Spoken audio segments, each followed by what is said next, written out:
Hello and welcome to Wisconsin Issues. This is part 2 of the issue on Stingrays. We left off talking about COINTELPRO.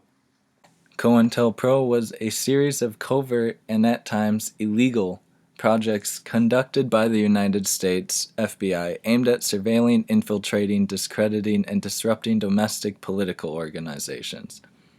Those organizations included anti-Vietnam War activists of the Civil Rights Movement, or Black Power movement, which included Martin Luther King Jr., feminist organizations, anti-colonial movements, and a variety of organizations that were part of the broader New Left.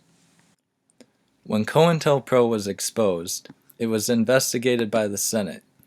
The committee that was put together to investigate was called the Church Committee. If you want to read more about that, here it is. The Church Committee found that the domestic activities of the intelligence community at times violated specific statutory prohibitions and infringed the constitutional rights of American citizens. The legal questions involved in intelligence programs were often not considered. On other occasions, they were intentionally disregarded in the belief that because the program served the national security, the law did not apply. While intelligence officers on occasion failed to disclose to their superiors programs which were illegal or of questionable legality, the committee finds that the most serious breaches of duty were those of senior officials, who were responsible for controlling intelligence activities and generally failed to assure compliance with the law. Many of the techniques used would be intolerable in a democratic society even if all of the targets had been involved in violent activity. But COINTELPRO went far beyond that. The Bureau conducted a sophisticated vigilante operation aimed squarely at preventing the exercise of First Amendment rights of speech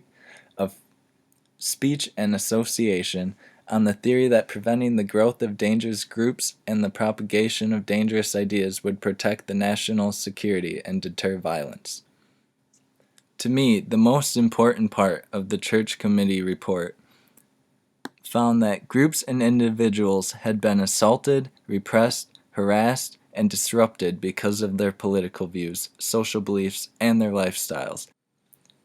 Since stingrays are being used to track our cell phones, I think it's important for us to become familiar with how they work and just learn more about them so that we know what our rights are. You may be wondering what a stingray looks like. One of the articles mentioned it was the size of a briefcase. They're not a pretty looking piece of technology, just a lot of inputs and handles so that you can carry it.